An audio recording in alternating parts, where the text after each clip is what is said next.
Welcome, everybody. Welcome to Lee Judges TV. As you can see, it's only me at the moment because Dan is stuck in traffic and we've got Adrian coming on, but he's also stuck in traffic or doing something at this moment in time. So I thought I'd jump on first instead of keeping everybody waiting and see how everybody is. I'm going to try and do my best on this. And how are we feeling after the last few days? And listen, lots has gone on since Wolves and how everybody's feeling. So I want you to get in the chat to say how who's actually feeling when that went 1-1 on Saturday evening, And listen, I had the honour of talking to Ian Wright on Monday. I had a great chat with him, and he was downbeat about it. Didn't think we was going to come back, but we did. So do you have to give everybody a little bit of credit and a little bit of praise for doing that? So there's two ways to look at it. I think from Saturday, do you look at it and go, wow, a year ago, 2 years ago, maybe we would have ended up drawing that game and dropping points. And, if you look back at certain games, you see that could happen. Or do you look at it and go, it weren't the greatest performance, not a lot of pressure on us at the moment. And all of a sudden we've found it very, very difficult to win. I will say this, and something which somebody said to me the other day, and I'm going to go along with it as well.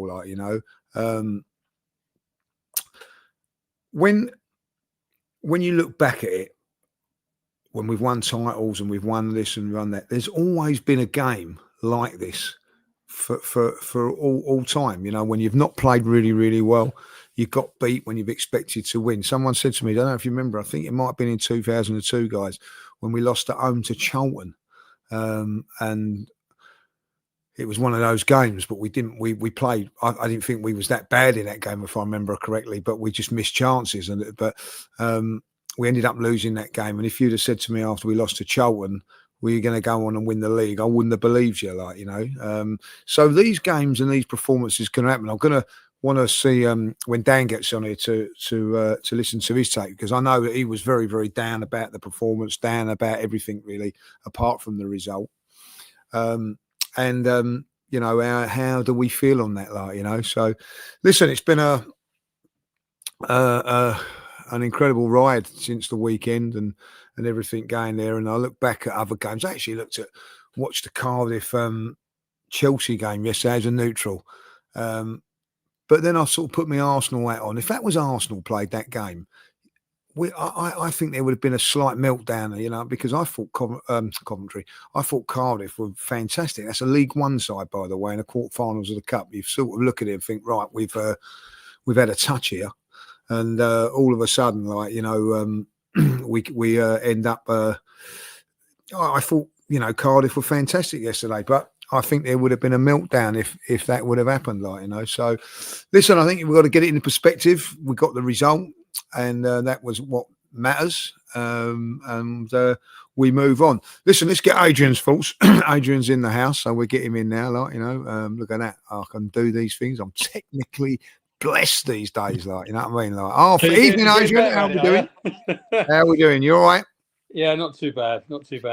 Good. I haven't spoken to you about the Wolves game. We normally have a chat afterwards and that, But yeah, unfortunately, I was in hospital at the time. Oh, right. So you was in hospital all the time, we would talk about that as well, So that didn't do the whole treatment very good. Seeing what was going on there. What's your thoughts of it? My thoughts are, I've just explained my thoughts on it. I had a complete and utter meltdown. I have to say, I did see your video. Gone mentally, you know what I mean? I had to take my coat off. I was sweating. I had to sit down. I was having palpitations. I thought I was having a seizure or something, you know what I mean? I was calling the manager all sorts of names under the sun. I was, negative and all that, But I'm reflecting on it now. I want to have this in the chat as well, you know what I mean?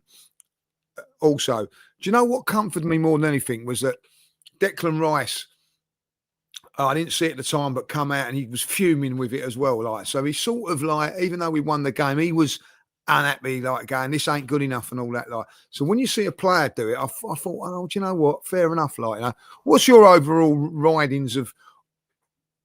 Put it this way: what was your feeling at that moment when Wolves scored? Oh, I thought that was it. I've got a draw written all over it. We were lucky to, get the win, but we got the win, which is the main thing, isn't it? Really, at the end of the day, we didn't play very well at all. It reminded me of, especially the first half. We've had games last season, didn't we? And even the season before, where that first 45 minutes is a drab, and it was so slow, sideways passing. We never really got going. But yeah, when they got that goal, I was like, oh, can you believe it? Because I was listening. Funny enough, I was listening to it on the radio because I couldn't watch it being in the hospital. I was like, oh, this is not making me feel any better. And then, 2-3 minutes later, we've obviously gone and got the win. But yeah, I thought bloody more points dropped, especially at home against the bottom side as well, which was like, it's pretty embarrassing really when they're getting beat, week in, week out. So yeah, it was hard to take when they scored, but obviously, jubilation when we got the win. Do you know what? Like, I just reading a couple of comments here, and like, people are going into meltdown and all that. Like, do you think it's just a blip? Because I look at it now, and that's, draw against Sunderland, probably should have won that game. Draw against Chelsea, in hindsight, you should have won that game. Defeat against Villa, I think, that could have gone either way, but I think Villa deserved it. And it wasn't, okay, we got the result. It wasn't the best of performances against Wolves. Is it a blip now, or is it time to just be a little bit anxious being an Arsenal fan? Well, there's a number of things, isn't there? We are having a bit of a run where it's not going, how we want it to go and how it was going. However, we're always going to have it. I'm not one of these people to sort of, blame it on injuries and things like that, but we are getting too many injuries, and the side again is not consistent in the 11 that he picks now. And fortunately, we have the squad size to hopefully deal with this injury crisis, because it is a crisis. We've got so many players out, and they're coming in and out like a yo-yo, especially across our back line.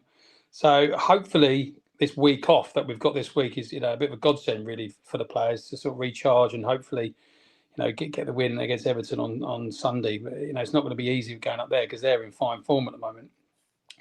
But I am concerned that the injuries that we are getting at the moment, it is hampering us, because we've got too many of our big players playing too many minutes at the moment. We've had so many games, haven't we? 3 games a week for however long, and it's going to take its toll. So, as much as frustrating we did play against Wolves, we did get the win, and hopefully this week, like I said, this week, no midweek game, get charged up ready for Sunday to hopefully get the win at Everton. It's but these injuries are a concern for me, big time. The only thing about having this week off, when you say about injuries, none of they're all long term at this moment in time. If you have a look at it, like Mosquera's going to be out for a couple of weeks now. We were talking about this earlier today that he can cover right back as well, like and give Timber a bit of a break. Timber's, I don't know what's going to happen on the next couple of games. Aid, obviously, like Timber plays on Saturday, and then Tuesday you're going to risk him again, and then you've got to play him again on the Saturday. 3 games in a week, and you've got like Aston Villa coming up straight after that. So there's a lot of as you say now, to the end of January, we've got to play at 3 games a week. And we haven't got anybody covering that. Like, Gabriel seems to be another 3 or 4 weeks away. Like, I don't know how long he's going to be out. Like, people saying that he could be back by the end of December. Well, the end of December is only a week away, a week and a half away. So we just don't know, which is Yeah. You're totally rightly. It is long term with these injuries at the moment, but at least this week gives our players that are fit a bit of a rest, so they're a bit more energy for the game Saturday. But again, it's only this week, and then like you said, we're back into this 3 games a week, and it's going to be really tough. Really, it's going to be tough for us. We need to get players back, and the thing is, we've got big players out, which is really hurting us at the moment. But that's football for you. It's the Premier League for you. We're in all competitions, and hopefully we get through it. This is the thing now. Like we were saying, like I was talking. I was just saying before you come on here, had a great chat with Ian Wright on Monday, and Yeah, I see that. one of the things that we both agreed on, like, you know, you can get away with missing Gabriel for 1 or 2 games, maybe 3, but when it gets into 4, 5, 6, 7, it's starting to show. Like, and he was saying, just desperate for him to come back. Like, you know what I mean? And Yep. I think we are with we're starting to miss him now. Obviously, like, we've missed Saliba as well because they've both been out, but we've got to get these big players back. Like, you know what I mean? And I listen. I'm not going to criticise Mikel too much for that game because you could tell that he was as angry.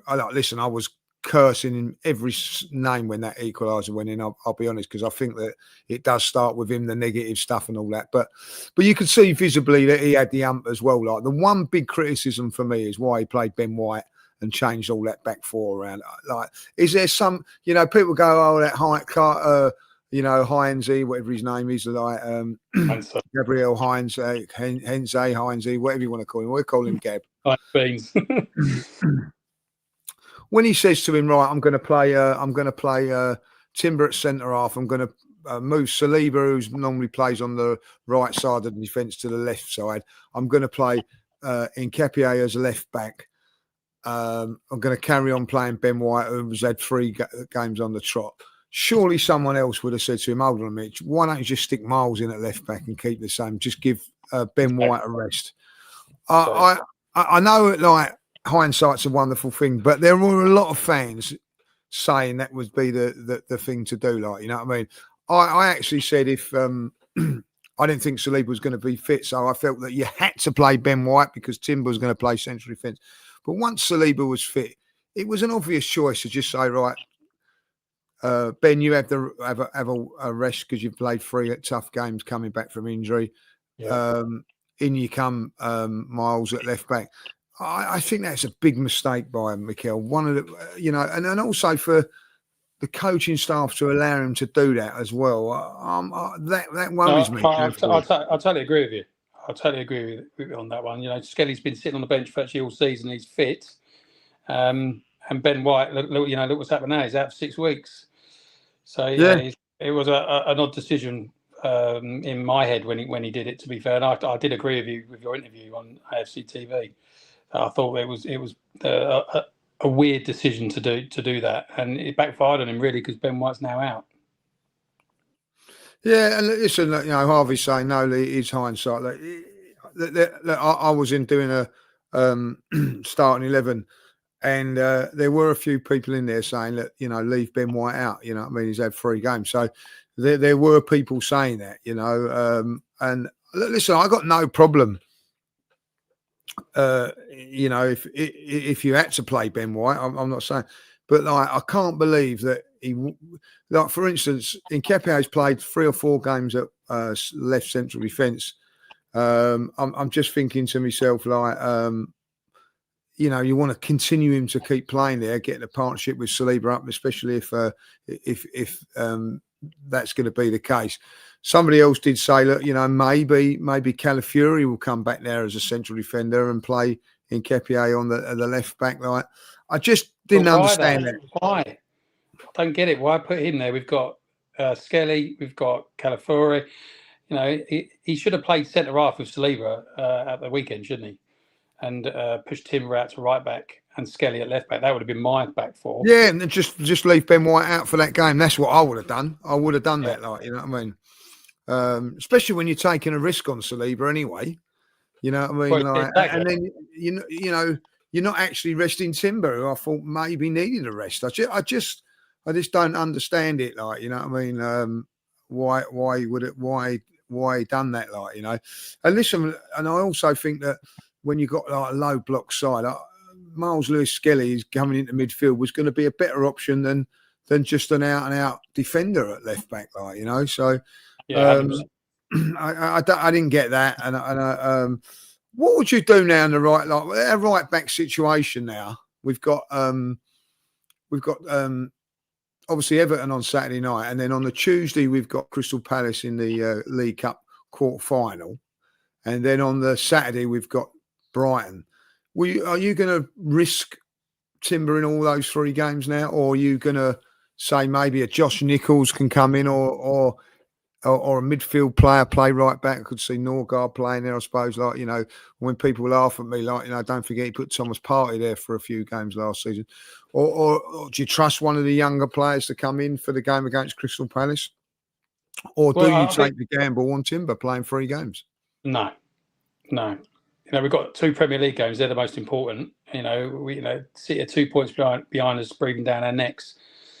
You rest him against Palace, and you know he works it. I don't know how he's going to do it, but Norgard hasn't played a lot of football, so he's fit to play. So yeah, maybe you put him there, but I'm pretty sure if he does play, he'll play in the middle, won't he? So of midfield. But my back four for Sunday would be what we just said, with Skelly, Saliba, can't say his name, Nkipie, is it, or something? Nkipie, sorry, and Timber at right back for Saturday's game, and then no Calafiori. Well, it doesn't matter, does it? Really, who's fit at left back, because both of them can play there. So we've got options there. We haven't got options at right back at the moment, which is difficult. No, we haven't.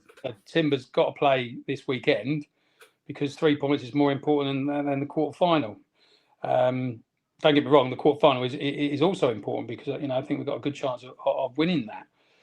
But with the squad, you know, especially the back line, you know, being that thin at the moment, he's got a big job to try and manage it. So I would give Timber a rest on the Tuesday and work it somehow. But I'm not sure what he's going to do, and I'm not sure how I would do it as well. I need to have a good look at the squad first, really. See what we've got. Like, you know, there is Josh Nichols that can play there, which is I think maybe a good shout. Norgard may be going out there. You know what I mean? Like Zubamendi may be going out there and whatever, like, you know. So it'd be interesting to see what he's going to do on at the weekend. Obviously, Everton's a big game. The chances are that we are going to be second going into that game. The chances are if we don't beat Everton, we're not going to be top in Christmas. And basically, where we could have opened up a 7-point lead, we would have been pegged right back if we don't get the result against Everton. Is that a worry for you? If that is the case, if we don't win at Everton, would you be looking at that now and thinking that is a massive worry? For me, it would be, because I think it's more than the blip now. It'd be like 4 games without a win away from home. That's can't be the situation if you're going to go and win leagues, and Manchester City would be in front. So where do we stand on this game on Saturday now? It's a massive game, isn't it? Oh, it's huge because City will beat West Ham. So, you know, we are going to be second. We don't know, do we? But I think we are. Well, the chances are we're going to be, aren't we? Like, I mean, if you're, you know, I'll be very, very surprised if we're not, you know what I mean? It's a huge test, isn't it? It's a huge test for the squad if we are second to bounce back and say, no, we don't want to be second. We want to be first. You know, at the end of the day, we've got to win this Premier League. These are the pressure games that we've got to get through.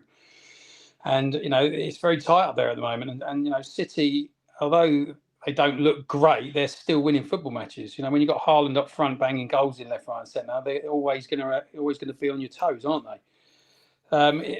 Well, yeah, it is a worry because, you know, if we don't win against Everton, I think if we get a draw, do we stay top on goal difference? I'm not so sure. No, they got better goal difference. So they you know what I mean? Yeah. We have to win. We have to win. If they win on Saturday, we have to win. And it's a huge test, isn't it, for the club? And if we come through it and we win it, you know, that shows title winning credentials, doesn't it? We are look. West Ham aren't going to beat Man City, so like you say, the likelihood we are going to be second, and we've just got to go up to Everton and perform. You know, but they're on a good run at the moment. But they've got a few players out, and they've 2 out for the African Cup of Nations, and I think a couple of players. I think Dewsbury Hall's out, and he's been playing really well for them at the moment. Playing really well for them. Like, you know, there's a chance that Grealish might be out as well. Yeah. I mean, they've got their own problems as well, which actually helps us, but. it's big. Well, it's massive, isn't it? All the games are huge for if you're going for the league title, especially when you've got someone breathing down your neck. But we've got to get players back, and we've got to, whatever's going on with these injuries, something's not right. So, I had a good chat with Dan earlier on, and we were talking about what's going on with all these players going down. We've got the best squad we've ever had, and it's been stretched to the limit, isn't it? And the Christmas period, January period, FA Cup coming in, obviously the quarter final on Tuesday. So games are coming thick and fast. We lose any more players, then we're right in it, Lee. We're really struggling, especially big players through the spine of the side. So we've got to get players back. Yeah, we have, and the problem is that most of them have come back now, apart from like long-term Havertz and Gabriel. If we were to get them two back, I think Mascaron we need as well, because he can come in that right back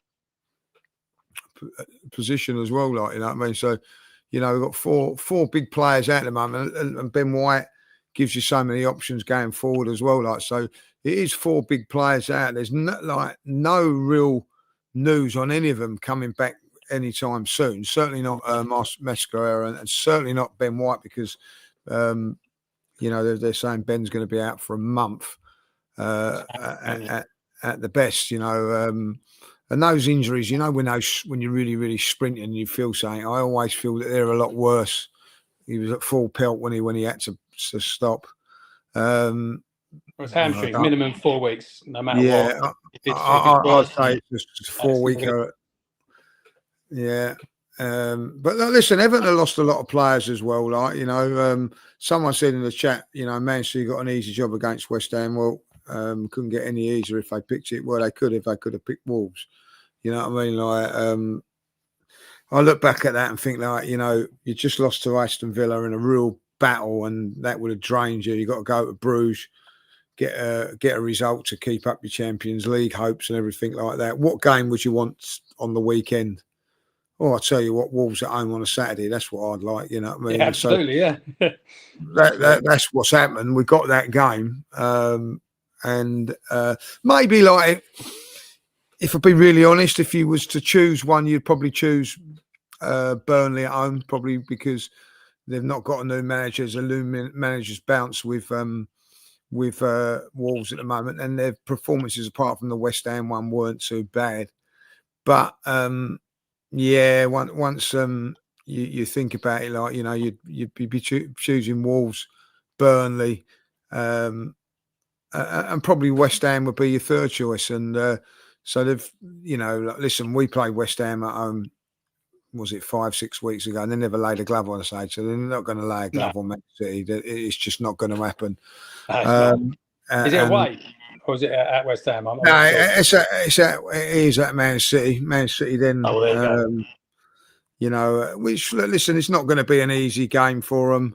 I think that they don't play on Boxing Day. I think they play on the Saturday. I think their game is early morning. I'm not 100% sure of this. I think they got Forest away. I think it's a 12:30 kickoff, so they actually could go further in front of us if we don't get the result at Everton, because I think they play before us on that Saturday as well. So they could actually, if we don't beat Everton, they could be like 3 points in front of us by the time we play Brighton, which is not an easy game. That's putting pressure on, and this is the difference is that, and I will say this, City have got the chance to put pressure on Arsenal now. I see them winning both games. Nottingham Forest, mind you, is not going to be easy, Aid. I'm going to tell you that now. Nah. That will not be an easy game for them. Before we all get excited about that, I think like January the 17th, we go to Nottingham Forest. But that is going to be a tough game for City before we play Brighton. But it'd be nice if Forest, who, by the way, played very, very well at the weekend. Very, very pleased with their performance at the weekend. I thought they looked very good. They're very good, wasn't they? They was very, very good. But I tell you what, I don't think Donnarumma was going to gift wrap 2 goals over the Christmas period for Forest. But so that'd be an interesting game. I just think that with Arsenal, this, I'm going to say it now, Adrian, and people will laugh at me. I think you want to win the league. This is a must-win game. I think if you want to win the league against Everton, I think it's a must-win game. Of course it is. Tough as it's going to be, I think it is a must-win game, like, It is a must-win game because we're going to be second. Well, I shouldn't say that. You never know, but the likelihood is that we are. And again, if you want to win leagues, these are the games you've got to bounce back. We've got to be saying to City, right, okay, you've gone in front, but no, we're going to go back in front.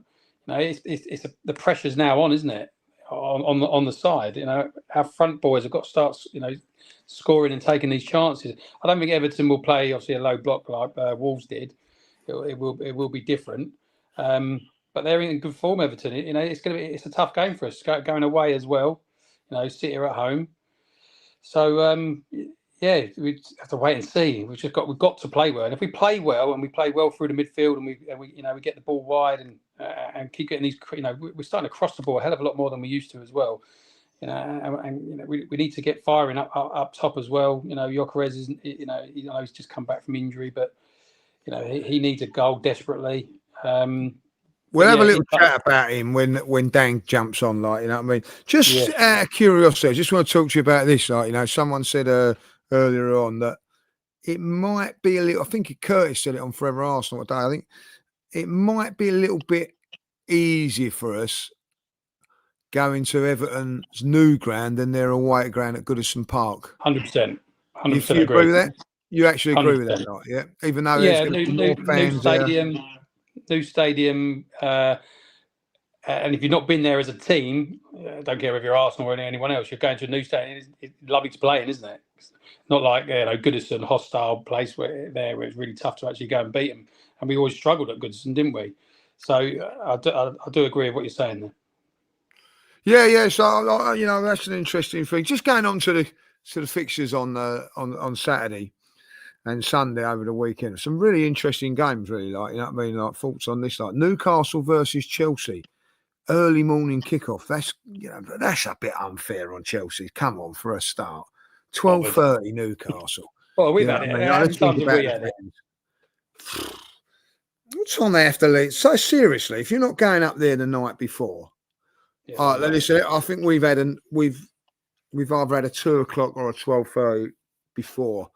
I seem to think that we've had one early one there at some stage at Newcastle, and we'd go up there on the Friday night. But seriously, if you can't afford to go on the Friday night, spend the night in a hotel and all that, like 6 hours, I think you've got to allow yourself 6 hours to get there by car or whatever, like, you know what I mean? Like minimum 4, isn't it?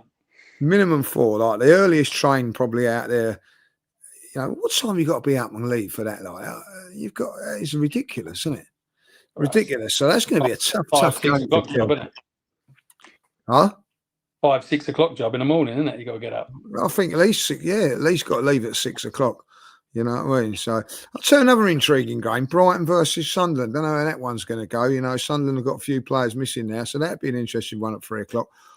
Oh, obviously we're going to keep an eye on Man City, West Ham. There's no two ways about that. I'll be on the right. I imagine Liverpool Spurs this weekend as well, isn't it? Yeah, Liverpool Spurs Liverpool. Just fit. I'll definitely be on the road for that game. I don't know where to get to Everton 3 hours, about 3.5 hours, 4 hours, say 4 hours. Yeah, 4 to leave about 4 o'clock. I reckon about 3:30. I reckon we're going to have to leave. So anyway, definitely be listening to the radio for the Man City West Ham game for the first half hour until Man City score. Spurs Liverpool, interesting game that, and I tell you, like Everton Arsenal, Leeds Palace, some really interesting games.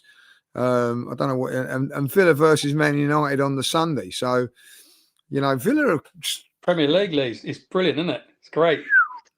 You know what I mean? Like watch it on Sky Go. Yeah, I could watch it on Sky Go on the phone. You know what I mean? So that's a good idea.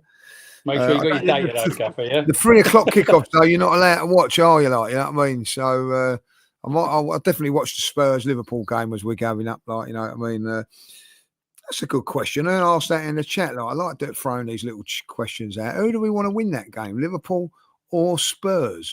I know you're not Don't sit on the fence and say a draw. My question is, who do you want to win that game? Do you want Spurs. Liverpool or do you Spurs. want Spurs? Spurs all day long, because Spurs are never going to challenge us up the top of the league. Liverpool can go on a run.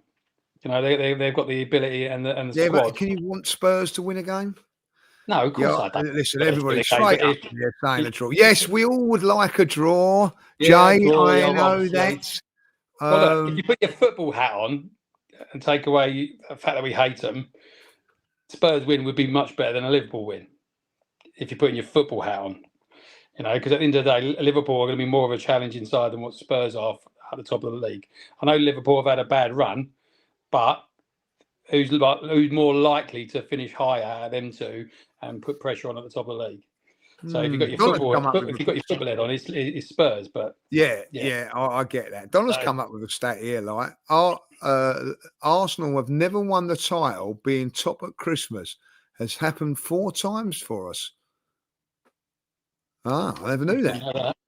No, me neither. So what you're saying, Donna, it's not that important to be top at Christmas. Oh, come on, look, I don't know. Those at the top of Christmas are normally quite clear, aren't they? You know, it's not going to be clear at all. It's going to be 1 point if we lose and City win. It's. I don't look too much into that at all, really. It's more what happens in the next 2 months coming up, January, February, the winter months, and obviously it depends on how deep we go in the Champions League. So it's. Well, we'll wait and see. Are you saying is involved? Are we saying at this stage of the season now, it's 3 teams: Arsenal, City, Villa? Are we putting Chelsea in that? Are we still saying Liverpool? At this moment in time, Liverpool are just 10 points off. Yeah, do you know what? I'm looking at it now. Spurs need to get something from that game. Yeah, I agree, because Liverpool will go on a run. You know, they've picked up recently, haven't they? So, you know, got a lot of players not firing him for him. I mean, like Isak, if he gets going, they're going to be winning football matches. You know, so it's a big game for both teams, Spurs and Liverpool. And you know, like I said, get your football hat on. You know, forget that we're Arsenal and Spurs. We could, you know, a loss to Liverpool is a lot worse for them, better for us, and obviously a Spurs losing. So, yeah, it's. Look, it's a 4-horse race at the moment, because it's no big gap at the moment, and this weekend it could all change, can't it? And you know, Villa are right up there as well, playing really, really well. It's a strong league this year, and anyone can beat anyone. Massively interesting game, you know, for the neutral, Newcastle-Chelsea, because Newcastle, after the poor showing against Sunderland, it has to be said, the poor showing, are very, very good at home, but they all need to beat Chelsea. And Chelsea, like, you know, would then, you would have to say, if Chelsea were to lose that game, that would put them virtually, they'd be on 28 and they'd be put 9 points behind City. I think that's too much of a gap, I think, really, like, you know, so. Yeah, it is. You know, so have we enjoyed this week? Have you enjoyed this week without having a game? I have to say, like, I've kind of enjoyed it, not having the worry of a midweek fixture. It weren't so bad when we were playing in the Champions League or a cup competition. I feel there's a little bit more of a safety net there, like, you know. But have you been quite happy with this little bit of a break now, like, or would you prefer to be playing? No, because the team need it. You know, and I think we need it as fans, because we're all anxious, aren't we? You know, a couple of weeks ago it was all rosy, and now it's not so rosy. So you know, we're all like all Arsenal fans are, you know, looking over our shoulders now, aren't we? So maybe a little rest for us as well might be good. So there we go to Everton and beat them. What's your thoughts if Arsenal don't win on? I was speaking to my mate Mark earlier on. He is a little bit doom and gloom at times, but he was actually saying that he thinks it'd be a draw. What are you actually thinking about it? You know what I mean? Like, is a draw, would a draw be acceptable, or are you saying that no, we've got to go there? For me, I think we've got to go there and win this one. I think because of what's 100%. Gone on. We need to win the game. to go out there and win it. We need to play well and win the game. This week off hopefully will be a blessing for us. Our players that are fit, our big players that are fit, have got some time to recuperate. So, I think we will go up, and I think we will win because we're Arsenal Football Club and we're a bloody good football team. But if we do lose, then it's going to be hard to take, and the pressure's on. But we've got to try and everyone's got to try and keep their heads a little bit and not go totally off the rails and say it's complete doom and gloom, because it isn't. If worst case scenario, we're 1 point behind them.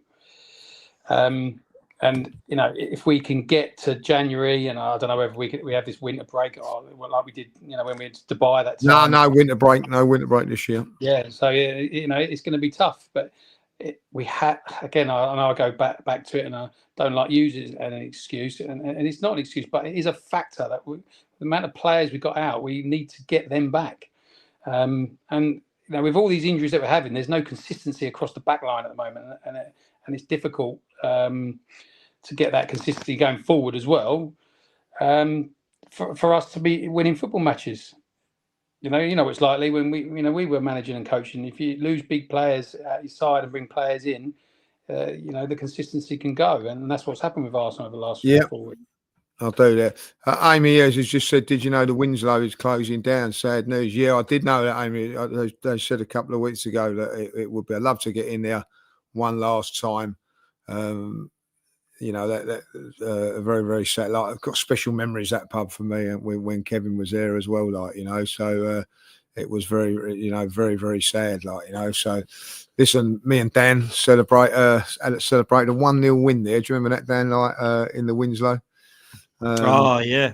And that was a great day when we was with Kevin, and one of our mates, I'm not going to mention his name, had an Arsenal shirt on, and he said, "Well, I'll be all right with this Arsenal shirt." And he said, "Of course you will. You're with me." And we walked in there, and we had the wonderful time, didn't we, Dan? Wonderful time. It ain't going to be. Ain't going to be the same going Everton now for 3 reasons. You know what I mean?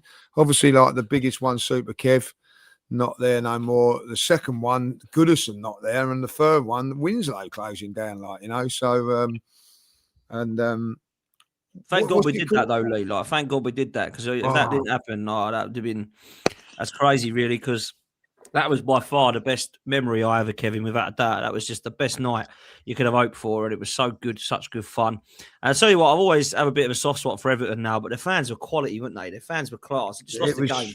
They're coming up to us and how you doing? You're both all right, being looked after and all that. And I thought, you wouldn't get out Arsenal, to be fair. There wouldn't be many Arsenal fans I know that would lose 1-0 and go out to Everton fans, welcome them, give them a point. You know what I mean? There's not many that I know that would do that. They'll get the ump and go home. You know what I mean? So I think that was quality, mate. I've got to be honest. It was a quality night. I was a little bit worried about going in there, weren't we? Because we'd won 1-0, and you don't know how people are going to react to that. But it weren't like people coming up to us and going, "God, how lucky you are to have Kevin as your mate," and all that, And he was behind the bar when he pulling pints for everyone. It's an unbelievable thing, you know what I mean? One of your local heroes, one of the, he was a well thought of up there with Everton, unbelievable. Just walking in the pub, putting some money behind the bar, and then just serving drinks for the punters. It's an incredible. What a guy! It was an unbelievable. I didn't want to come out. Do you remember we stayed in there for a good couple of hours, didn't we? Yeah. And then we had to get back, but we was taking Kevin back to Manchester first, weren't we? So we had to go to Manchester and then go. So it was driving back. We couldn't stay no longer than we did, and it was breaks me heart thinking that was the last. Never when we walked out of that pub, we thought it was going to be many more. It's the last time we went out with him, wasn't it? It was the last time we went out. But my sister always remembers it as well, because we rung her on it. It was her birthday, wasn't it? Do you remember? Yeah. Rung her and said happy birthday to her. It's class. So there's so many memories in that night, and were the best of games I remember. And me and my dad weren't feeling 100% well that day as well. And I remember both of us thinking, we're not going to win today. And then we did just about. I remember Trossard scored 1-0, and then we went to that afterwards. It just made me feel so much better. But I mean, I'll take a 1-0 at the weekend, boys. Let me tell you that. I'll take that. I just want to get out of there with 3 points. Yeah, just Just saying before we come on, like, you know what I mean? We've had a little few days to think about it after, you know, me and you had little meltdowns. I see your video and you weren't happy and all that. Where are you placed now with it and everything like that? What's a few days on and, the 3 points are in the bag. What's your general feelings about that game now? Or is it just like, I don't want to think about it? Well, I don't want to think about it. I don't think we should think about it too much because we've got the result, Lee. Do you know what I mean? I know how we got the result was embarrassing. Let's be real, it was. It was an embarrassing game of football. When I was told we were getting Wolves, I was hearing 4s, 5s, 6s and 7s.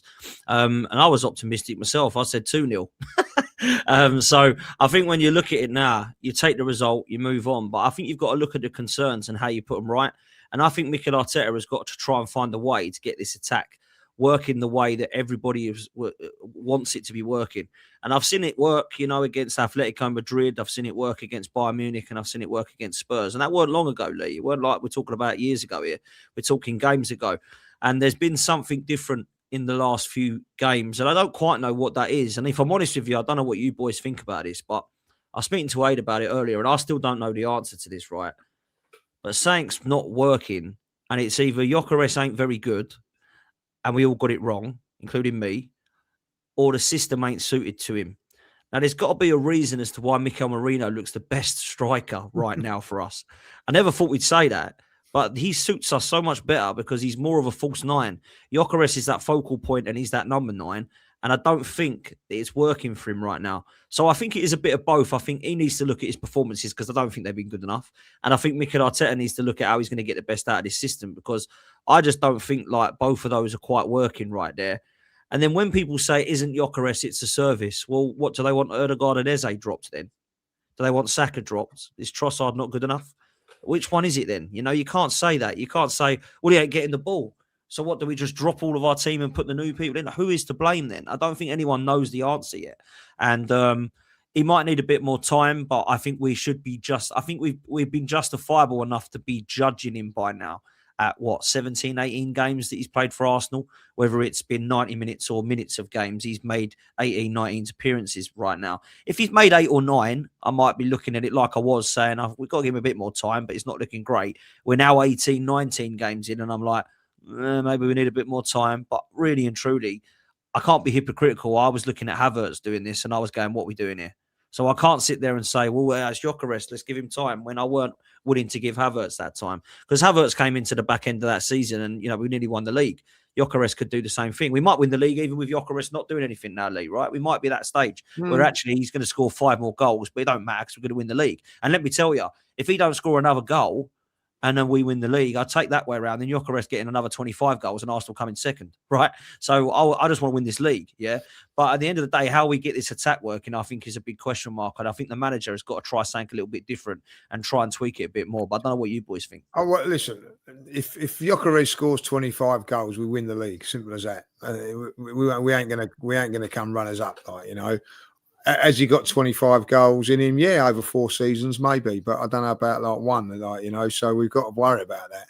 How I look at it, I thought he was just looking the part before he got injured. Now, is he one of these players that needs 3 or 4 games up and, like a few games under his belt before he gets sharp and everything like that? Because when I look at it, took him a little while to get up and running after when he come back. When he first came into the team, he'd missed a bit of pre-season and whatever. And listen, I'm not sticking up for him. This is facts. Players can take a little while to get up and running. But he's had a 10-minute run, a 45-minute run, an 80-minute run. It's got to happen for him now. I've looked at a lot of clips. I've seen a lot of clips on. There was one clip slagging off Ødegaard for not playing in Gyökeres. Early, and then he slips in Martinelli, who should score, if I'll be honest. Is that the wrong? Is that Ødegaard being wrong? No. But I think that if he's playing for Norway there and the left winger's in the position there and Haaland makes that run, he's playing Haaland, right? He's playing him in, right? There's a reason that he's got one of the most assists in this World Cup qualifying campaign because he's got Haaland. Yeah, we agree. So when Haaland makes that run, he plays him. Why he's not making that pass when Gyökeres makes that run, I haven't got an answer to that, Dan. I don't know. You know what I mean? Like that is something that you've got to ask Mikel and all that. Like, you know, the one thing that I will say is that when there's crosses being fired in, he's nowhere near on the end of them. That's my biggest concern with him. Like, you know, so hold up plays different. He pins back central defenders. No coincidence that as soon as he comes back into the team, our wider players are getting opportunities to score goals, whether it be Martinelli or Saka or whatever. So there is something there. It's a system that I agree. Maybe it is a system that we need to look at and all that, like, you know. But I don't think that we should be playing a system where it just suits one player. I think that you need to have it from multiple positions, and that's what does help us. Like, I think it's a bit of both, Dan. I think that he's got to work it out himself as well, and he's also got to work out the system. Just, you know, can be a little bit more helpful to him with players.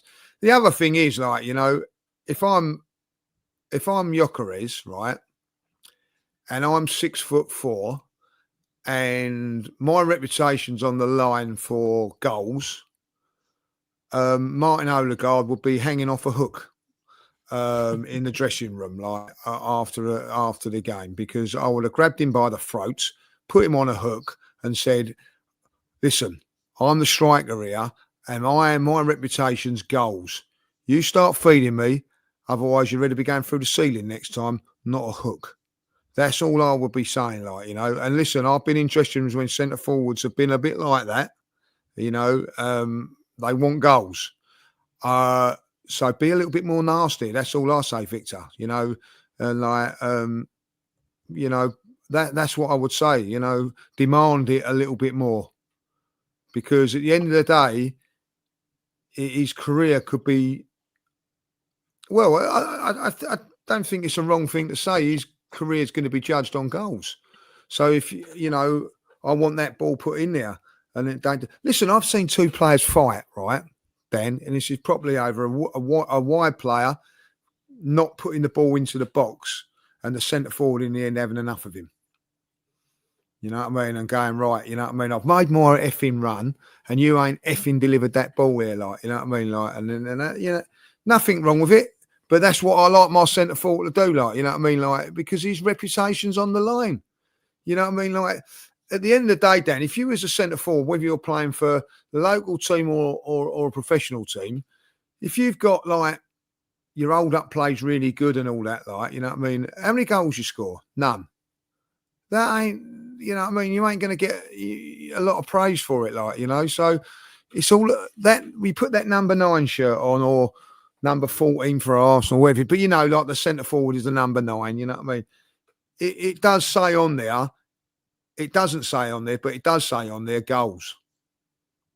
It says it on the shirt, goals, you know, and you've got to deliver.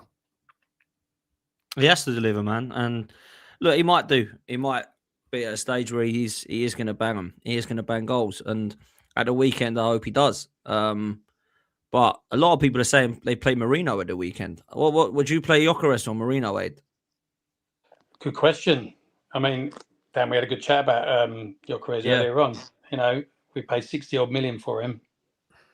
That's not a lot of money, you know, in terms of you know, the striker that Arsenal are really looking for, because they're just not out there.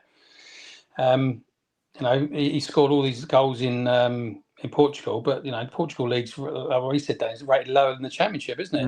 You know, it's difficult, isn't it? Because, you know, we've paid the money for him, not a lot, you know, and you know, you've only got to look at Sesko as well at Man United to show that, you know, they were the two strikers that were available in the summer that, you know, everyone thought they could, you know, come in and do the business. They're not, both of them. You know, Sesko barely plays, but, you know, I agree. You know, he's got to start firing. Regarding the Odegaard thing, you know, they've barely played with each other, have they? Haven't they? You know, Odegaard's been out a long time, and then he came back, and then Gyökeres went out. So hopefully they've been working on it in training. Hopefully it will work at the weekend. But yeah, who do you play? Oh, I don't know. I know it sounds mad, but I actually think I would play Marino and bring on Gyökeres. I actually do think I would do that. I don't think you can, Dan. I don't think you can. Depends how he wants to play. You just got to keep playing him, you think? Well, I don't think you've got to keep playing him, but I think, you've got to show a little bit of faith. You know what I mean? Like, I honestly think that if you was to drop him, it's a big. There's going to be a time when you're going to think of that, Dan. I'll be honest with you. I think if you don't score at Everton, I think there's a case for it for the home game against Brighton to be doing it. But I think at the end of the day, it's a big call to leave out your big signing up front, for a midfield player as well. I understand it if it was for Jesus to a certain degree. I'd understand if it was for Havertz for a certain degree, but for the makeshift one who's, I don't know, like the only reason I mention it is because I was really impressed with how he played against Bayern Munich and Spurs, and then Mourinho was our best player in both of them games in that position. Doesn't mean that he's going to be the best player for the next few, because he was embarrassing against Aston Villa, Mourinho. Unfortunately, Gyökeres come on and was about as embarrassing as Mourinho, right? So that's the problem we've got. And against Wolves, I didn't like Gyökeres' performance, if I'm honest. I know he spun and had a shot and it went wide, but that was literally all he did. And look, this is someone who wanted him. I wanted this guy. I'm speaking to judges saying, I want this Sesko. And to be fair, I think I was right about that one. He's not doing anything as Man United. But Gyökeres, I was trying to stick up for him, saying it's worth a punt. It's 60 million or 58 million, I think it was. Look at all the goals he scored. I know it's in a lower league, but he's doing it in the Champions League. He's done it in the Europa League. He's doing it now for his country. Surely this is the guy, and it ain't got there. Now, a lot of people in the chat are saying it's not Gyökeres, it's Arteta, it's the system, it ain't working. It's not fair on Gyökeres. You have got to give him a bit of time. A lot of things. So again, it's a lot of things. Exactly, it is. Now, you've got to remember, right? We're Arsenal Football Club, so teams are going to set up as Wolves did at the weekend and make things difficult. And Gyökeres, like we said, teams are going so narrow against us. All the space for us is out wide, and if you're going to beat a low block, you've got to get the ball out wide. And the encouraging thing for me against Wolves, although the game weren't good, is that we put 37 crosses into the box. And I do agree with you, Lee. Gyökeres really does need to get on the end, or whoever's playing as your centre forward. But I just don't know with Gyökeres. I don't, like, we're all hoping, aren't we? That it's a hope at the moment that he comes good, and he did look like he was starting to do so, and he had a very good game up at Burnley in that half actually. But then from then on, he's got injured and he's on his way back. Is it the system? I don't think it's the system. We are scoring goals across the whole midfield at the moment. He needs a goal, and hopefully he'll get one at the weekend. But I think we've all got to take a little bit step back here. And, everyone's like, oh, we've bought this fantastic striker who's scoring all these goals. He's not a world-class striker. And you've got to remember where he's come from. And yes, we had this discussion earlier, Dan, about the Champions League. The Champions League is completely different. You have to win football matches in the Champions League. The Premier League, for teams like who are down the bottom of the league and they're going to come up against Arsenal, they are going to play that 11 men behind the ball and really frustrate us. What he does do well, Gyökeres, he will occupy a defender. He's strong. He works hard. And he will chase down lost causes. However, like you said, Lee, he is going to be judged on goals. And Arsenal have always had a world-class striker, and unfortunately, we haven't got one at the moment. And the reason we haven't got one really is because there's nothing out there. I mean, if you look at the two big summer signings in Sesko and Gyökeres, 60-odd million, or I'm not sure what United paid for him again. Sorry, Sesko. Yeah, so I forgot his name for a second. Just shows the caliber of the lack of forwards or world-class forwards, one available and actually out there in Europe. And the Premier League is by far ahead of every league in Europe for how competitive it is. And he is going to struggle because if we're paying 120 million for a striker, then that's a different story. But hopefully, Liverpool did that with Isak, and he scored one goal, I think. But so I would have taken Isak over Gyökeres. I think Isak. I would have absolutely taken him. He was the one I wanted. Ekatike's done well for Liverpool, to be fair. And Volta looks pretty good for Newcastle. But I'll say this. I don't think that we're ready with the right flags yet. We are top of the league and top of the Champions League. And I think sometimes we do come across a bit pessimistic when we're annoyed and the emotional gets it. And I'm one of the worst for it, right? But really and truly, we are top, and we are, 6 wins in 6 in the Champions League. So we're in a very, very good position. I think there's evidence for both of it, though, right? And I'll tell you this quickly before we move to predictions for the game. I'll tell you why there's evidence for both, Lee, right? The evidence for it is Gyökeres has missed some chances. I actually agree with that. Now, I don't think he's missed sitters like Darwin Nunez did, yeah? I don't think he's missing from a yard out and putting it on Rose and all that kind of stuff. But there are mistakes I'm seeing in his play. He's gone through one-on-one against Port Vale and he's taken half out to shoot. And he's missed. He's let the defender tackle him. He's done exactly the same against Athletic Bilbao where he's through. There's no one wrong it, but he takes it diagonally instead of going straight. Thierry Henry did analysis on why he was doing that. Against West Ham, he missed one and put it over the bar. Olympiacos, he had all the time in the world and he skied it high. There was one against Leeds where he's pretty much an open goal. He's got no one around him, but he shoots because he thinks he's got defenders behind him. There's been chances now. And I'm like, so there is evidence to say that actually people who say, well, he hasn't really been given the ball. It's not actually true, unfortunately. He has been. And he has looked a little bit bad at times of it. But then there's also the evidence that for the last 5 years, I don't know a striker that's done well at Arsenal. Now, that it might be a Mikel Arteta system thing, and it might be that it's a false nine thing. He doesn't really want a striker. A lot of people have said that. But other than Jesus, who's only been a flop because of his injuries, it's not been because of his quality. Havertz, who everyone said was a midfielder that we stuck and found himself up top. And Marino, who was a midfielder who's found himself up top. All the others have struggled. And there must be a reason for that. It's a bit like these injuries. There must be an investigation as to why we're getting these injuries. There must be an investigation as to why number 9 hasn't banged at Arsenal since Aubameyang. And now he left in 2022. There must be something about that, boys. There must be. Like that can't just be a coincidence that, and I know some of them aren't good enough. Eddie Nketiah and Lacazette was coming towards an end that people thought. And, some of those players that played up front, but none of them out of the 7 players we've had up front have looked good enough under Mikel Arteta. And I think there must be a reason why. And all 7 of them are just they're not Port Vale standard players, are they? They're decent strikers that have all done. Jesus was a Centurion at Manchester City. Kai Havertz, Champions League winner, scoring goals at Chelsea. Lacazette and Aubameyang, let's be real, under Emery were absolutely superb. Yeah. So there's only really Eddie that you can say probably weren't good enough. So now I'm looking at it. Gyökeres has come in and now it's like, okay, this must be a system problem then, because Mikel Arteta can't get the best of out of any of these 9s, no matter if they've scored 1 goal or 101 goals. So I think there's evidence for both, if I'm honest, I agree with that, Dan. I do agree with that, actually. I do agree with that. Yeah. Look, I don't know if you've spoken about predictions and stuff for the no, weekend. we haven't done that. We haven't done that. Like that. Is that what you want to close on, Lee? Yeah, we'll close on that. Yeah, let's close on that Everton, you know what I mean? What do we think? Go on, Aid. I'll let you go. I think the week's going to do us good. I think we'll win the game. We're Arsenal Football Club. We're a bloody good football team, and the way we are playing, although we're not playing great at the moment, we've won at the weekend.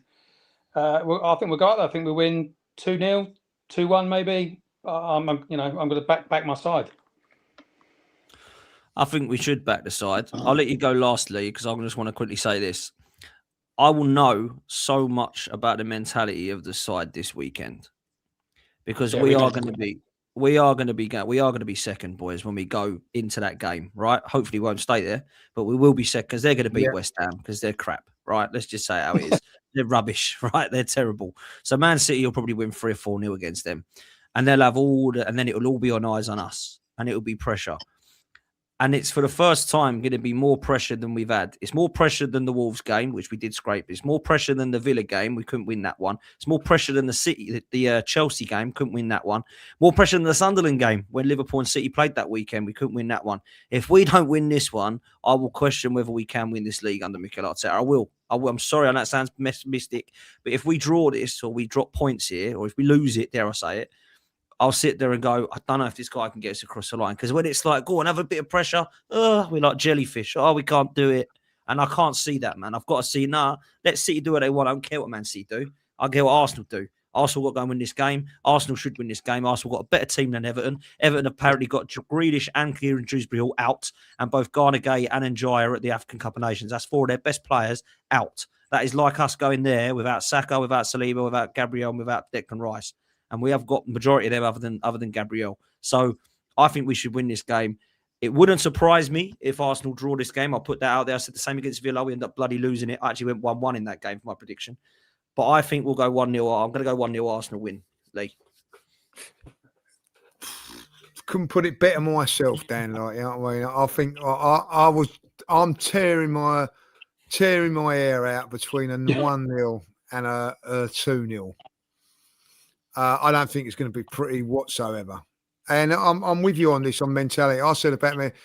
By the way, you don't think Man City will take 60 minutes to break down West Ham and then go all defensive and concede in the 91st minute? You don't think that's going to happen, and then you think they're going to win quite comfortably? They won't do. They won't do what we did against Wolves, is what you're saying. Yeah, I am saying that. Yeah. So you think that that's going to be quite comfortable? Like, yeah, I think you're right. But I think Arsenal. Look, listen. I know. Look, I'm not being dramatic when I say this. You know, Arsenal have got to win this game. They cannot go 4 away games without winning. That's, you know what I mean, like too many points dropped. That's 2, 4, 7, minimum of 9 to 10 points dropped in. You can't be doing that and then winning the league. They've got to win this game. Got to win it. No excuses, as you say. I think, you know, they've definitely got the couple of their players out because they're on, you know, like AFCON. They're at that. Dewsbury-Hall's been their best player in midfield this season. I think he's been absolutely outstanding for them. And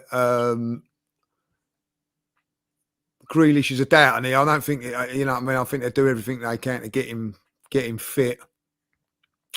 But if he was to be out and we don't win that game, yeah, I would be.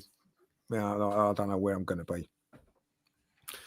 They ain't going to play. I think they will. I think Arsenal win this. I think we, you know. Yeah. Listen, before we go, I've got a feel. I've done a show yesterday on a poll, right? I want to ask you this question, right? They went round to 1,000 people at the Premier League games on the weekend. You know, a bit like, what's that? Family Fortunes, the survey says, right? The survey says, right? They asked 1,000 fans who is going to win the league. Who do you think come top of that poll? City. Is that what you're saying? I'm going to go Arsenal. Go on, I'm going to back my side. Right, you're going to go Arsenal, you're going to go City. Well, it was Arsenal. And what percentage would you think? 56%, 58%, something like that. Not bad, Dan. Not bad. 52% went Arsenal. 27% went Manchester City. What my point being is, I think because we've got all this baggage and everything like that, I think that I was talking to a couple of fellas, you know, a Liverpool fan yesterday. They said, I don't think you realise, you know, Arsenal are a really, really good side. You know what I mean? And do you know who's favourites for the Champions League? I think we are, aren't we? Yeah. Yeah. It means nothing. It means, I know it means nothing, but what it does mean is that teams obviously away from Arsenal and people away from Arsenal actually think that Arsenal are a decent side. I think because we've got all this baggage and everything like that, you know what I mean? We've got to rip this baggage off and just focus, like. And what will help us get this baggage off is go to Everton and win. You know what I mean? Like, that Wolves game at the minute has made me doubt my football club. It has. I can't lie with that. Like, you know what I mean? Even though we won the game, we cannot continue. As one of my mates turned around and said, we've always got a game like that in us. You can't afford to have a game like that in you. You cannot afford to lose or drop points against the Wolves or someone like that. Like, you can't. Something as well that we hadn't really said enough, and I don't think that anyone said this enough. Rival fans alike.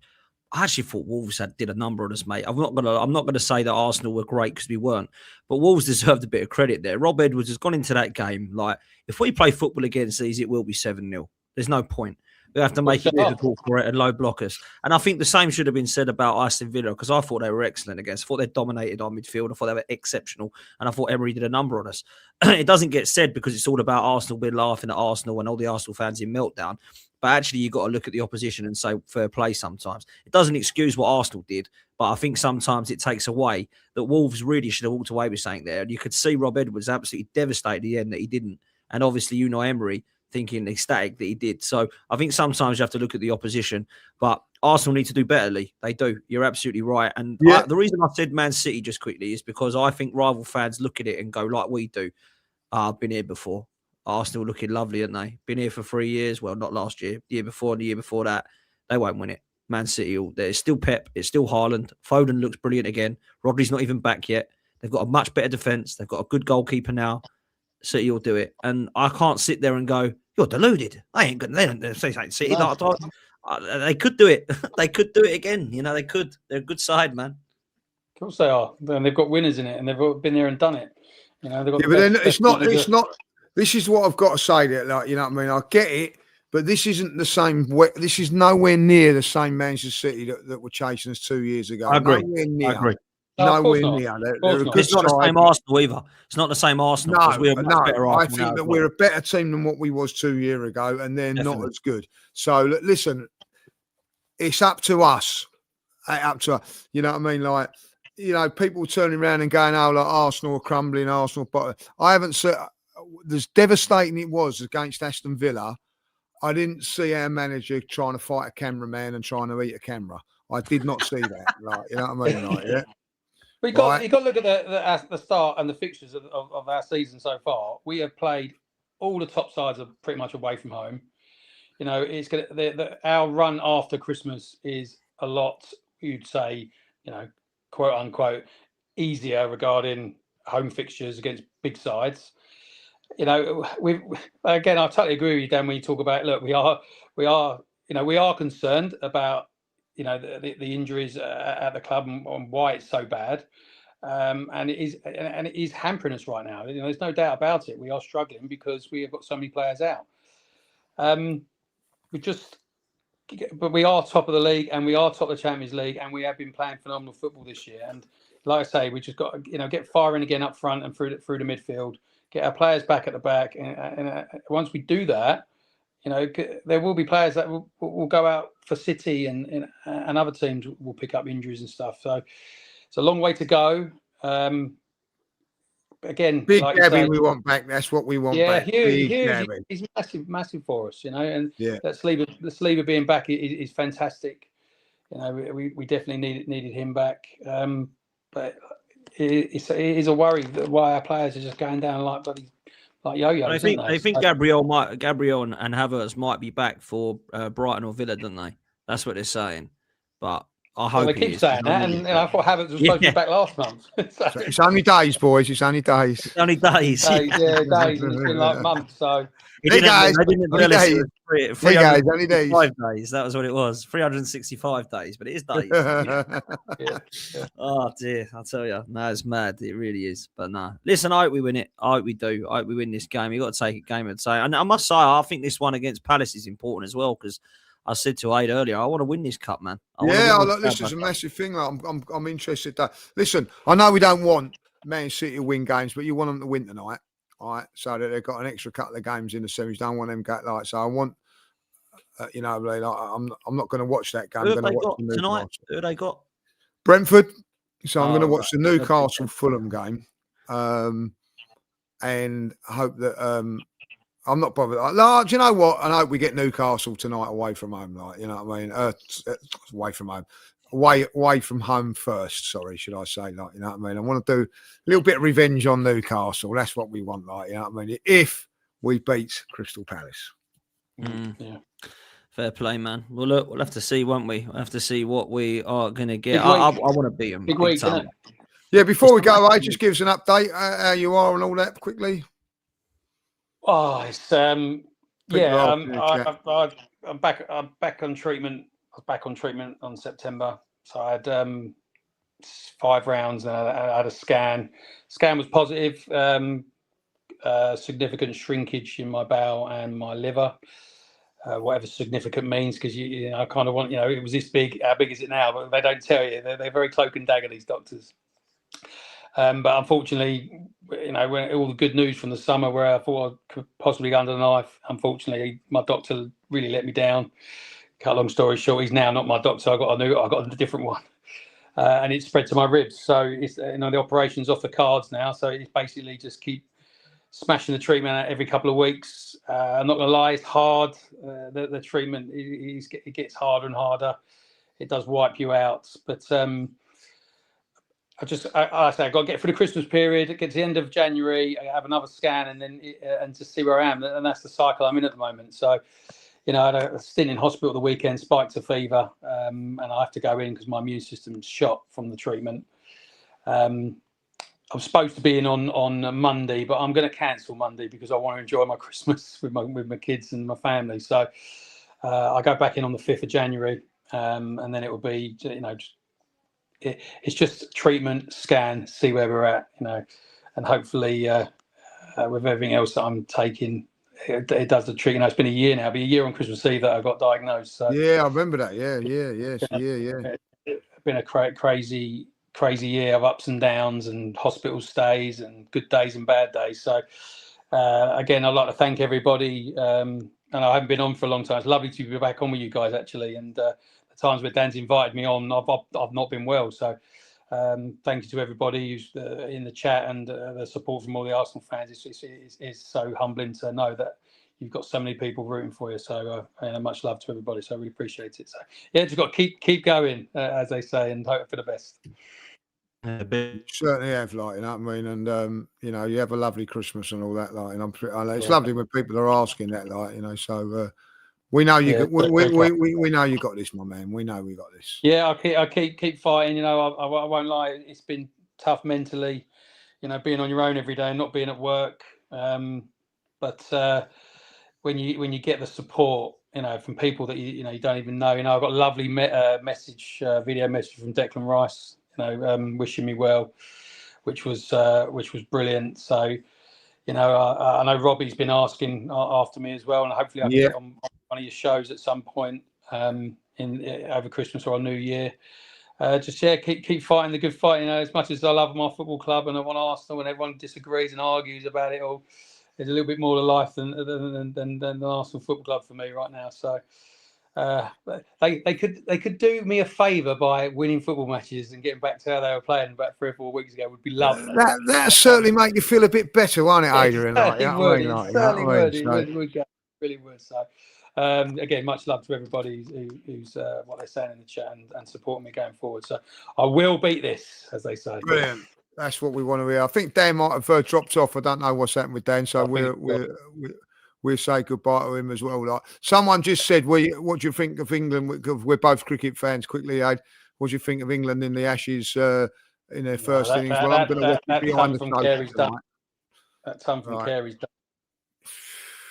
It's a must-win game. I just think our batting ain't good enough, and 300 is too much. Whether our batting's good enough or not, the piss poor preparation going into it is absolutely shocking. How can you go down to Australia and 7 days later you're playing your first Test match? It's just it's ridiculous. You can't prepare for the biggest Test series, as what the Ashes is all about, and being about cricketers ourselves. It's massive for us fans, and you're going down there, and you're playing an England Lions team for a warm-up game. It's just. We were hide into nothing with a crap bloody preparation for it. I mean, how long do Australia, when they come over to England, Australia are over here for 6-7 weeks prior to playing the Ashes, aren't they? Want it more, AD? They want it more. I'll tell you something else, right? Every time I see a bloody Aussie Arsenal fan, I don't want to ask our Arsenal game. What do you reckon of the Ashes? Yeah, we ain't winning. No way winning it. Come on, we need this, you know what I mean? Of course we do. Of course we need it, but that ton's done us. I think they're going to put a few more on, and then we're chasing a big score. And Mitchell Stark's on fire, isn't he, at the moment? So, well, we know in 5 days, wherever you're on back on over the Christmas period, if we can, Yeah, I'll be around. Yeah, I'll be about.